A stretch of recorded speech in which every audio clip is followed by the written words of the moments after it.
அனைவருக்கும் வணக்கம். இன்று நுண்ணறிவு மற்றும் உளச்சார்பு தொடர்பான மற்றொரு காணொளியிலே உங்களை சந்திப்பதில் மகிழ்ச்சி. அந்த வகையில் இலங்கையில் நடைபெறுகின்ற அனைத்து போட்டி பரீட்சைகளுக்குமான நுண்ணறிவு மற்றும் உளச்சார்பு காணொளியிலே இன்றைய தினம் 2022ஆம் ஆண்டு இலங்கை சட்டக் கல்லூரிக்கான நுழைவுப் பரீட்சையில் இடம்பெற்ற நுண்ணறிவு வினாத்தாளில் ஒரு சில வினாக்கள் தொடர்பாக கலந்துரையாட இருக்கின்றோம். அந்த வகையிலே இன்றைய இந்த காணொளியிலே கூற்றுக்களும் அது தொடர்பான முடிவுகளும் என்ற விடயங்கள் தொடர்பான வினாக்கள் சிலது உங்களுக்கு பகிர்ந்து கொள்ள இருக்கின்றேன். அந்த வகையில் நாங்கள் தற்போது வினாக்களை பார்க்கலாம். இலக்கங்கள் 11 தொடக்கம் 15 வரையான வினாக்கள் 2 கூற்றுங்களை கொண்டுள்ளன. இவை உண்மையற்றவையாக இருக்கலாம். எனினும் விடையளிக்கும் நோக்கத்துக்காக இவற்றை சரியான கூற்றுக்களாக கொள்ள முடியும். அத்துடன் இவ்விரண்டு கூற்றுக்களையும் அடிப்படையாக கொண்ட 2 முடிவுகளும் கீழே தரப்பட்டுள்ளன. இவ்விரு முடிவுகளின் சரியான தன்மை பற்றி எடுக்கப்படக்கூடிய பின்வரும் தீர்மானங்களுள் சரியான தீர்மானத்தை தெரிவு செய்து அதன் இலக்கத்தை தரப்பட்டுள்ள அடைப்பினுள் எழுதுக. A முடிவு 1 மாத்திரம் சரியானது, B முடிவு 2 மாத்திரம் சரியானது, C ஒன்றில் முடிவு 1 அல்லது முடிவு 2 மாத்திரம் சரியானது, D 2 முடிவுகளும் தவறானவை, E 2 முடிவுகளும் சரியானவை என்ற அடிப்படையிலே இந்த வினாக்களுக்கான விடைகளை நாங்கள் அளிக்க வேண்டும். அந்த வகையிலே முதலாவது கூற்றுகள் தரப்பட்டிருக்கின்றது. சில ஆடைகள் காட்சட்டைகள். அதாவது இதில் இருக்கிற கூற்றுகள் நடைமுறையில சாத்தியமற்றதாக இருக்கலாம். ஆனால் இந்த சந்தர்ப்பத்தில் இது உண்மையானது. அப்படித்தான் சில ஆடைகள் காட்சட்டைகள் என்றுதான் நாங்கள் கருத வேணும். அதே மாதிரி சில காட்சட்டைகள் இறக்குமதி பொருட்கள். இது ரெண்டுமே அதுல சொல்லப்பட்டிருக்கிறது உண்மையானது என்று கருதி கொண்டுதான் நாங்கள் இந்த கேள்விகளுக்கான விடைகளை தெரிவு செய்ய வேணும். இவ்வாறான கூற்றுக்கள் தரப்படுகின்ற சந்தர்ப்பத்திலே நாங்கள் விடையளிப்பதற்கு இலகுவாக வெண்வெறி படங்கள் என்ற உதவிகளை பெறலாம். வெண்வெறி படங்கள் என்ற உதவியோடு தான் இந்த கேள்விகளுக்கு நாங்கள் விடையளிக்க வேணும். அந்த வகையில் இதிலே நாங்கள் முதலாவதாக இதுல சில ஆடைகள் காட்சட்டைகள். அதாவது இதிலே ஒரு விடயத்தை நான் ஒரு வெண்வெறி படம், அது சில ஆடைகள், முதலாவது ஆடைகள் இருக்கிறபடியால் அந்த ஆடைகளையே எடுத்துக்கொள்றேன். இது ஆடை ஆடை என்று சொல்லி கருதுகிறேன். ரைட். அடுத்தது பார்த்தீங்கன்னு சொன்னால் காட்சட்டைகள்.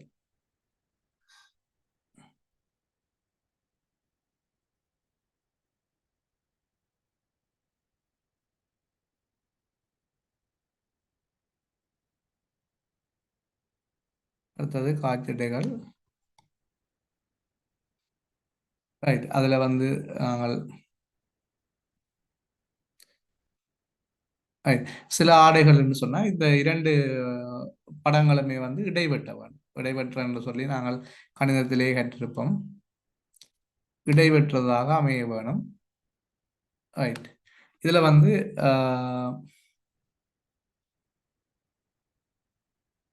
இது காட்சட்டை.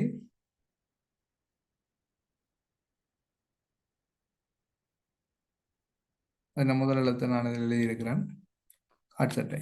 இப்ப இந்த பகுதி தான், இதுல சொல்லியிருக்கிற பகுதி தான்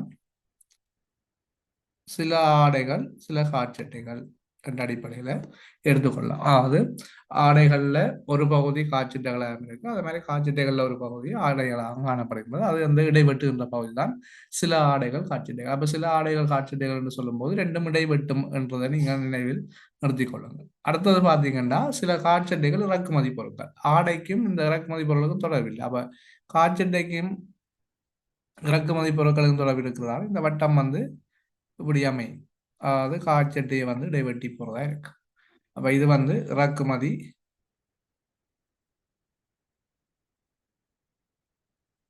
இறக்குமதி பொருட்கள். ரைட். இறக்குமதி. ரைட். இந்த பகுதி காட்சட்டைகள் சில இறக்குமதி பொருட்களாக இருக்கலாம், அல்லது இறக்குமதி பொருட்கள் சிலது காட்சட்டையாக இருக்கலாம் சொல்லி இந்த பகுதி, இந்த இடைவெளியை எடுத்துக்கொள்வோம்.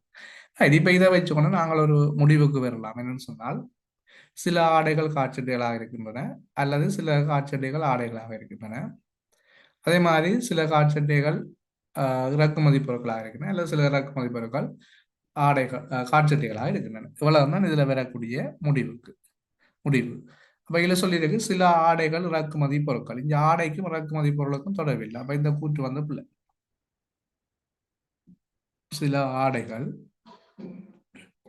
அப்ப இந்த முடிவு வந்து அதாவது முதலாவது முடிவு வந்து பிள்ளை. என்னன்னு சொன்னா, ஆடைக்கும் இறக்குமதி பொருளுக்கும் எந்த தொடர்பும் இல்லை. ஆகவே சில ஆடைகள் இறக்குமதி பொருட்கள். அப்படி சில ஆடைகள் இறக்குமதி பொருளாக இருந்திருக்கணும் என்று சொன்னால், ஆடைக்குரிய வட்டமும் இறக்குமதிக்குரிய வட்டமும் இடைவெட்டி இருக்கும். அப்படி இடைவெட்டியில் தானே. ஆகவே சில ஆடைகள் வந்து இறக்குமதி பொருட்கள் அல்ல. அடுத்தது சில இறக்குமதி பொருட்கள் ஆடைகள் என்று சொல்லியிருக்கு. அதுவும் இடைவெட்டியில், அது மேலே சொல்லப்பட்டதுதான் மாறி சொல்லியிருக்கு. இன்னொரு விதமாக சொல்லியிருக்கிறேன். அப்போ அது ரெண்டுமே இடைவெட்டியில். என்னுடைய இரண்டு கூற்றுக்களுமே இதுல வந்து தவறானவை. இரண்டு முடிவுகளும் வந்து தவறானவை. அப்ப இரண்டு முடிவுகளும் தவறானவை என்று சொன்னா அதற்குரிய ஆங்கில எழுத்து தந்திருக்கிறேன் உங்களுக்கு. இரண்டு முடிவுகளும் தவறானவை என்பதற்குரிய ஆங்கில எழுத்து தந்திருக்கு.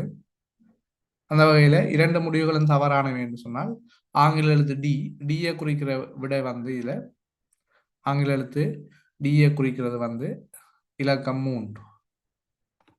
இலக்கம் 3 வந்து ஆங்கில எழுத்து டியை குறிப்பதாக இருக்கு. அப்ப இரண்டு முடிவுகளுமே வந்து பிழையானவை. இவங்களை இப்ப அடுத்த வினாவுக்கு போகலாம். அடுத்தது பாருங்க சொல்லியிருக்கிறோம். இதே மாதிரி தான். சில ரோசா பூக்கள் சிவப்பு நிறம். சில ரெண்டு வந்தாலே அந்த ரெண்டும் சிவப்பு நிறமும் ரோசாவும் வந்து இடைவெட்டும் என்றது முடிவுக்கு நீங்க பெற வேணும்.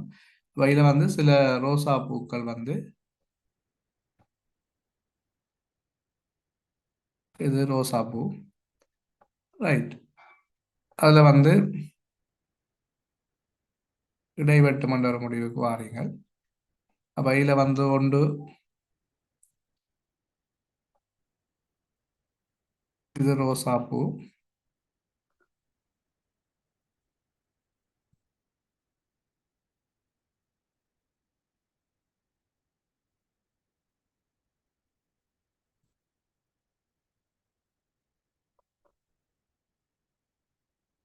ரைட். இந்தியால வந்து சிவப்பு நிறம். இந்த வட்டம் வந்து சிவப்பு நிறம்,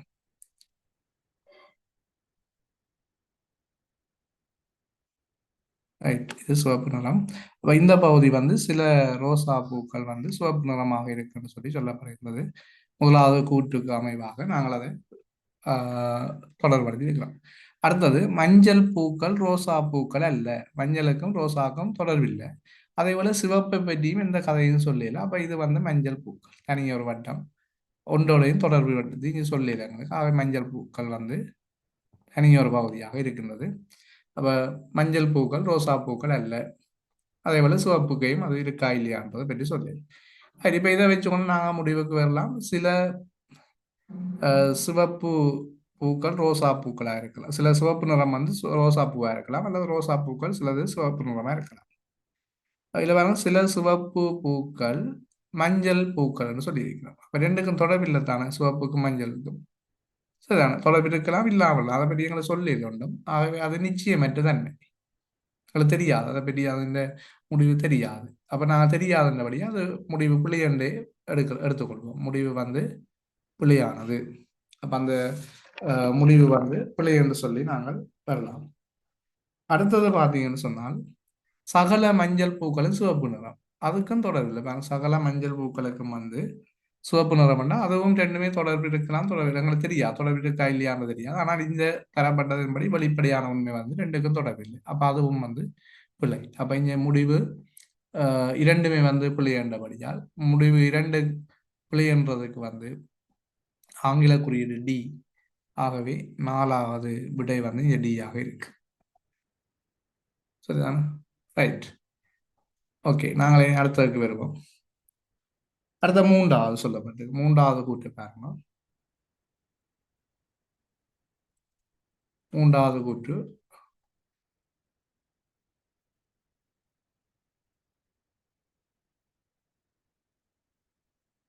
மூன்றாவது கூற்றுல சொல்லப்பட்டிருக்கிறா, சகல ஓட்டுநர்களும் வந்து ஆண்கள்.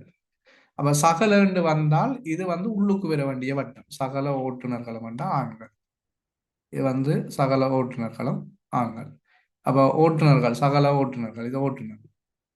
அடுத்தது ஆண்கள் என்று சொன்னால் வந்து அந்த ஓட்டுநர்கள் அனைவரும் வந்து இந்த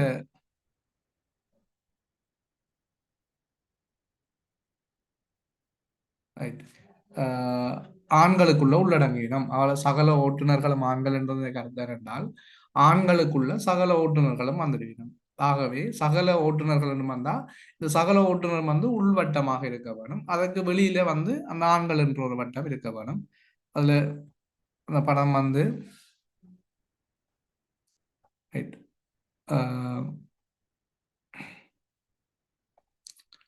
இப்படி அமையும். இது வந்து சகல ஓட்டுநர். இதுதான் ஓட்டுநர். சகல ஓட்டுநர்களும்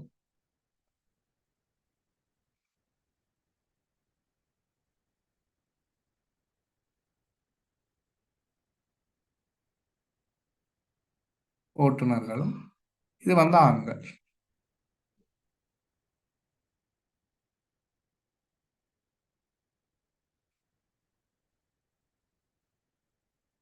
ரைட். அப்ப சகல ஓட்டுநர்களும் ஆண்களாகிருந்தாங்க. ஆண்களுக்குள்ள அந்த சகலரும் உள்ளடங்குவான். சகல ஓட்டுநர்களும் ஆண்களுக்குள்ள உள்ளடங்குவான். அடுத்தது சில ஆண்கள் கற்றவர்கள். சில ஆண்கள் கற்றவர்கள் என்றா ஆண்களுக்குள்ளான ஓட்டுநரும் இருக்கிறோம். அப்ப ஆண்கள் கற்றவர்கள் என்று சொன்னால் அது இப்படியும் அமையலாம்.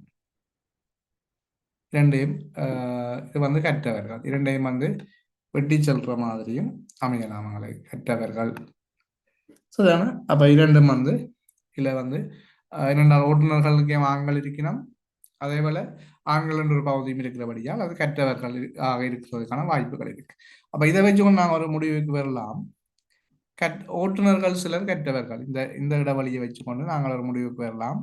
ஓட்டுநர்கள் சிலர் அல்லது சில கற்றவர்கள் ஓட்டுநர்களாக இருக்கணும். சரிதானே? அடுத்தது பார்த்தீங்கன்னா இந்த இடைவெளியை வச்சுக்கொண்டு இந்த இரண்டு இடைவெளியை வச்சுக்கொண்டு கற்றவர்கள் சில ஆண்களாக இருக்கணும் என்ற முடிவுக்கு வரலாம். அப்ப சில ஓட்டுநர்கள் கற்றவர்கள். அப்ப இதுல வந்து பாத்தீங்கன்னு சொன்னால் இந்த சில ஓட்டுநர்கள் வந்து கற்றவர்களாக இருப்பதற்கான வாய்ப்புகள் இருக்கு. ரைட்.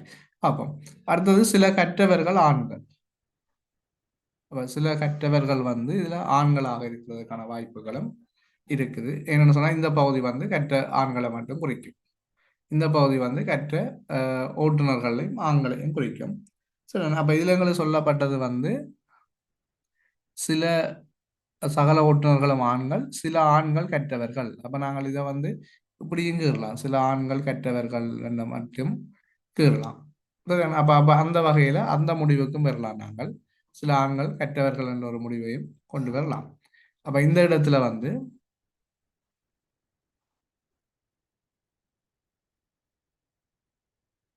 ரைட். இப்ப வந்து இந்த ஒரு குழப்பமான சூழல் இருக்குது. உறுதியாக எங்களுக்கு இது சொல்லப்படையில. என்ன சொன்னால் கற்றவர்கள் சில ஆண்கள் கற்றவர்களாக இருக்கலாம். ஆனா அவ வந்து தனியே ஆண்கள் இப்படியும் அந்த கற்றவர்களுக்குரிய படத்தை கீற முடியும், இப்படியும் கீற முடியும். ஆகவே நாங்கள் இந்த முதலாவது கூற்றோட வந்து உடன்பட முடியாது. ஒரு நிச்சயமற்ற தன்மை வந்து அது காணப்படும். அப்ப எங்களை ஓட்டுநர்கள் சிலர் வந்து கற்றவர்கள் என்று சொல்லியிருந்தால் இந்த படம் நிச்சயமானதாக அமையும். இந்த இந்த பகுதி வந்து அதை குறிக்கும். ஓட்டுநர்கள் கற்றவர்கள் என்பதை குறிக்கும். ஆகவே இந்த படம் வந்து நிச்சயமானதாக அமையும். அது ரெண்டு வட்டங்களையும் வந்து இந்த கற்றவர்கள் வந்து இடைபெற்றதாக அமையும். அதேவேளை சில ஆண்கள் வந்து கற்றவர்களாக இருக்கிறவரையும் தனியாக ஆண்களாயும் அதை நாங்கள் வரைய முடியும். ஆண்களை மட்டும் பற்றி சொல்லலாம். ஆனால் இதுக்குள்ள ஆண்கள் இருக்கிறவரையால் அதையும் வந்து நிச்சயமாக சொல்ல முடியாது. அப்ப நாங்கள் என்னென்று சொல்லி ஒரு முடிவுக்கு வந்து வர முடியாத ஒரு நிலை வந்து உருவாகும் இதுல. அப்ப இதுல வந்து முதலாவது முடிவு வந்து சில ஓட்டுநர்கள் கற்றவர்கள் இருக்கலாம், இருக்கலாம் அல்லது இல்லாமலாம். அது நீங்கள் இப்படி இரண்டு படத்தையும் இடவெட்டுகிறீங்களா இருந்தால் அந்த முடிவு ஒன்று வந்து சரியானதாக இருக்கும். தனி ஆண்களை மட்டும் இடைவெட்டுற மாதிரி இருந்தீங்கன்னா அந்த முடிவு ஒன்று வந்து பிழையானது. ஆகவே இது நான் நிச்சயமானது என்று சொல்லி முதலாவது எடுத்துக்கொள்ளலாம். நிச்சயமானது என்ற வழியால் அது வந்து பிழை என்ற முடிவுக்கு வரலாம். இது என்று சொல்ல முடியல எங்களுக்கு. ஆகவே அது பிழையானது. அடுத்து சில ஆண்கள் சில கற்றவர்கள் ஆண்கள் இருக்கிறார்கள். அது இந்த பகுதியா இருக்கும், இந்த பகுதியாக இருக்கும். சரியா? அது நிச்சயமாக நாங்கள் எப்படி படம் கீறினாலும் எங்களுக்கு சில கற்றவர்கள் வந்து இந்த படத்தை கீறினாலும் சில கற்றவர்கள் ஆண்களாக இருப்பார்கள், இப்படி கீறினாலும் சில கற்றவர்கள் ஆண்களாக இருப்பார்கள். ஆகவே முடிவு 2 வந்து சரியானது. ரைட். இதில் எதுவும் தெளிவு அல்ல குழப்பங்கள் இருந்தால் நீங்களும் அதை வந்து பகிர முடியும், பார்க்கலாம். அடுத்தது பார்ப்போம். அடுத்தது வந்து கூற்றுக்கள். சில பென்சில்கள் வந்து வகையில் வந்து முடிவு 2 மட்டும் சரி. முடிவு 2 மட்டும் சரி என்று சொன்னால் இந்த 13வதுல எங்களுக்கு சொல்லப்பட்டிருக்கிறது வந்து முடிவு 2 மட்டும் சரியானதுன்னா பி, ஆங்கில எழுத்து பி. ஆங்கில எழுத்து பியை குறிக்கிற விடை வந்து 2. ஆங்கில எழுத்து பியை குறிப்பது வந்து 2. ரைட். அடுத்தது பாருங்க, 14வது பெறுவோம்.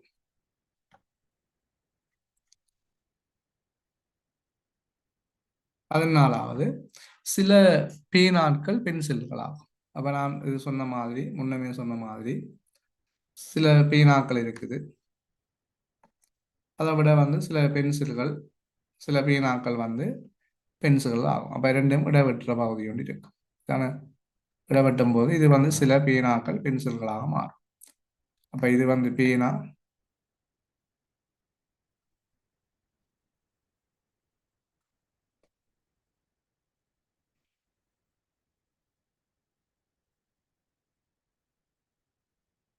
இது வந்து பென்சில்.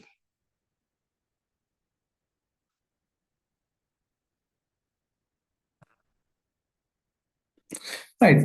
அடுத்தது சகல பென்சில்களும் உள்ளூர் உற்பத்திகள். அப்ப பென்சில் வந்து சகலதுமெண்டா பென்சில் வந்து உள்ளூர் உற்பத்திக்குள்ள வரப்போகுது. சகல பென்சில்களும் உள்ளூர் உற்பத்திகள் பாருங்க. சகல என்று சொன்னா அது உள்ளுக்கு இருக்கும், வட்டத்து உள்ளுக்கு இருக்கும். அப்ப இது வந்து உள்ளூர் உற்பத்தி என்ற ஒரு முடிவுக்கு வரலாம். உள்ளூர் உற்பத்திகள் சரிதானே? அப்ப போலாம். அப்ப இப்ப பாத்தீங்கன்னா சகல பேனாக்களும் வந்து சகல பேனாக்களும் வந்து உள்ளூர் உற்பத்திகள். சகல பேனாக்களும் உள்ளூர் உற்பத்தியா?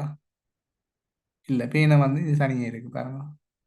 சகல பென்சிலும் தான் உள்ளூர் உற்பத்தி. அடுத்தது சகல பென்சில்களும் பேனாக்கள் சொல்லி, சகல பென்சில்களும் பேனா இல்லை, சில பென்சில்கள் பேனாக்களா இருக்கு. அப்ப 2 முடிவுகளும் வந்து இதுல பிழையானதா இருக்கும். சகல பேனாக்களும், சகல பேனா அதுல வந்து பார்ப்போம். சில பேனாக்கள் பென்சில், சில பேனாக்கள் பென்சில்னா பென்சிலும் பேனாவும் வந்து இடைவெற்ற பகுதியா இருக்கும். சகல பென்சில்களும் உள்ளூர் உற்பத்திகள். அப்ப சகல பென்சில்களும் பென்சிலுக்குள்ள உள்ளூர் உற்பத்திக்குள்ள பென்சில் உள்ளடங்கம் முழுவதுமே, அதுவும் சரி. ஆகவே சகல பேனாக்களும் உள்ளூர் உற்பத்திகள் என்றது பிழை, சகல பென்சில்களும் பேனாக்கள் என்பதும் பிழை. ஆகவே 2 கூற்றும் வந்து இங்கே பிழையானது. 2 கூற்றுகளும் வந்து பிழையானவை. ரைட். பாருங்க, அதுல வந்து தெளிவா இருக்குமா நினைக்கிறேன் நீங்கள். சில பேனாக்கள் பென்சில்கள் அப்ப இடைபெற்றது. சகல பென்சில்களும் உள்ளூர் உற்பத்தி என்றபடியால் உள்ளூர் உற்பத்திக்குள்ள பென்சில் உள்ளடங்கும். அப்ப இதுல சொல்லியிருக்கிற முதலாவது முடிவு வந்து எங்களுக்கு சகல பேனாக்களும் உள்ளூர் உற்பத்தி என்று சொல்லியிருக்கிறோம். ஆகவே பேனா வந்து ஒரு சிலது உள்ளூர் உற்பத்தியா இருக்கலாம், ஆனா சகலதும் அதுக்குள்ள வராது. சகல பென்சில்களும் பேனாக்கள்னு சொல்லியிருக்கிறோம். அப்ப அதுவும் உங்களுக்கு வராது. ஆகவே இங்க வந்து 2 கூற்றும் பிழை என்று சொன்னால் ஆங்கில எழுத்து டி, டியை குறிக்கிறது வந்து 3வது. ரைட். அடுத்தது பாருங்க, 15வது சகல அன்னாசிகளும். ரைட். இதை கிளியர் பண்ணுவோம். சகல அன்னாசிகளும் வந்து மாம்பழங்கள். ரைட். அப்ப இதுல வந்து பாருங்க, சகல அன்னாசிகளும் மாம்பழம் என்றா அன்னாசி வந்து உள்வட்டமா இருக்கும். சகல தண்டா அதுக்குள்ள வந்திருந்தா உள்ளுக்கு வந்துடும்னு சொன்னான். ரைட். இது வெளிவட்டமாக வந்து மாம்பழம் இருக்க போகுது. அப்ப இப்ப சகல அன்னாசிக்குள்ளேயும் மாம்பழம் வந்து இது மாம்பழம்,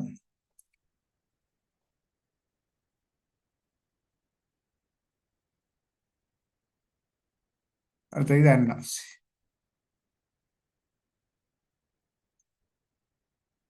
இதில் பார்த்தீங்கன்னா இது சகல அன்னாசியும் வந்து மாம்பழமாக இருக்குது. இதில் வந்து மாம்பழம் இல்லாத அன்னாசிகள் வந்து இந்த இடத்த குறிக்கும். இப்படியா இந்த வழியும் மாம்பழம் இல்லாத அன்னாசிகள் இருக்கு. சரிதானே. அடுத்து பார்த்தீங்கன்னா சகல ஒரேஞ்சும் வந்து ஆரஞ்சுகளும் வந்து மாம்பழங்கள்னு சொல்லியிருக்கு. சகல ஒரேஞ்சு அது வந்து பார்த்தீங்கன்னா சகல மாம்பழத்துக்குள்ளாம் வரணும். அது இப்படியும் வரலாம். அல்லது என்ன செய்யலாம் என்று சொன்னால் இந்த உள்நோக்கினதாகவும் இருக்கலாம். அது இப்படியும் வரலாம். சரிதானே. அப்ப சகல இது ஒரேஞ்சாம் இருக்கலாம். அதே போல இது மாம்பழமாக இந்த உள்ளுக்கும் வரலாம். அதே போல இந்த வெளியில இந்த பகுதியாயும் வர முடியும். அப்ப இது நாங்கள் ஒரேஞ்ச் என்று எடுத்துக்கொள்ளலாம். ரெண்டு பகுதியாக பார்த்து தான் நாங்கள் அந்த முடிவுக்கு வரலாம். எங்களுக்கு எங்க உள்ளடங்கும்னு சொல்லல. ஆனால் சகல ஒரேஞ்சும் மாம்பழமா இருக்கலாம். அதை வந்து சகல ஒரேஞ்சும் அன்னாசிகள் என்று சொல்லப்படையில, அதே போல சகல மாம்பழங்களும் ஒரேஞ்சன்னு சொல்லப்படையில. ஆகவே உள்ளுக்கும் அமையலாம், வெளியிலையும் அமையலாம். ஆனால் மாம்பழத்துக்குள்ள அவ்வளவு பெற வேணும். ரைட். அதன் அடிப்படையில் பார்த்தீங்கன்னு சொன்னால் சில ஒரேஞ்ச் வந்து அன்னாசிகள்.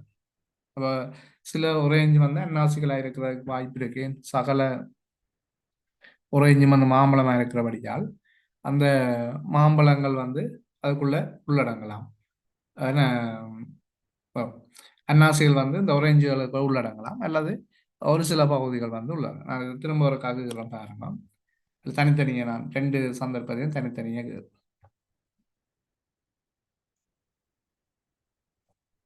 இதுல வந்து அன்னாசிகள், இது மாம்பழம்,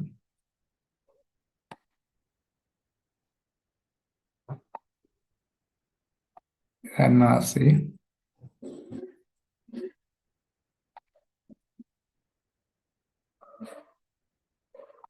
ரைட். அது மாதிரி இப்ப சகல ஒரேஞ்சும் மாம்பழம் என்ற வழியால் இப்படி படம் அமையலாம். அது அப்ப இது வந்து ஒரேஞ்ச் வந்து ரைட். அப்படி அமையும் போது பார்த்தீங்கன்னு சொன்னால் இது வந்து சில மாம்பழங்களும் இருக்குது, அது மாதிரி சில ஒரேஞ்சும் இருக்கு. அப்போ அதில் வந்து முதலாவது கூட்டு சரியானது. அப்போ அதில் வந்து சில ஒரேஞ்ச் வந்து அன்னாசிகளாக இருக்கிறதுக்கான வாய்ப்புகள் இருக்கு. எந்த ஒரு ஒரேஞ்சும் அன்னாசிகள் அல்ல. அப்படி இருக்காது ஒரு காலம். எந்த ஒரு ஏனென்றால் அதுக்குள்ள மாம்பழத்துக்குள்ள எல்லாம் உள்ளடங்குறபடியால் சரியான எந்த ஒரு சந்தர்ப்பத்திலையும் இது ஒரேஞ்சுகள் அன்னாசிகள் இருப்பதற்கான எந்த ஒரு ஒரேஞ்சும் வந்து அன்னாசிகள் அல்ல. ரைட். இப்ப இதுல வந்து உள்ளுக்கு அமையமாக இருந்தால் அனைத்து ஒரேஞ்சும் வந்து அன்னாசிகள். ஆனால் இங்கே வெளி வட்டத்தில் அமையமாக இருந்தால் அதுக்குள்ளேயும் சில அன்னாசிகளும் இருக்குது, சில ஒரேஞ்சும் இருக்குது. அப்ப இதுல அல்லன்னு சொன்னபடி அந்த கூற்று வந்து பிழையானது. இதுல முடிவு ஒன்று மட்டும் சரி. முடிவு ஒன்று மட்டும் சரி என்று சொன்னால்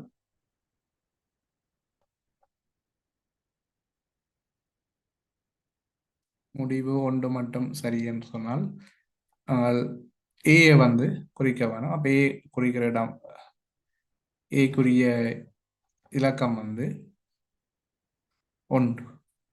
வயல வந்து ரைட் இலக்கம் 1. ரைட். ஒரு நினைக்கிறேன் இது உங்களுக்கு புரிந்திருக்கும் நினைக்கிறேன். அப்படி இப்படி எடுக்கிற மெத்தட்ன்றது புரிந்திருக்கும். சரிதானே. நான் முடிஞ்ச அளவுக்கும் இந்த சரியான வகையில் உங்களுக்கு படங்களை வந்து கீறி இருக்கிறேன்னு நினைக்கிறேன். அப்படி இதன் குழப்பங்கள் இருந்தால் இல்லை என்னுடைய விளக்கத்தில் இதன் குறைபாடுகள் இருக்குமாக தான் நீங்கள் கமெண்ட்ஸ் ஊடாக தெரிவிக்கலாம். ரைட். இதோட நாங்கள் இந்த காணொலியை நிறைவு செய்து கொள்வோம். நன்றி.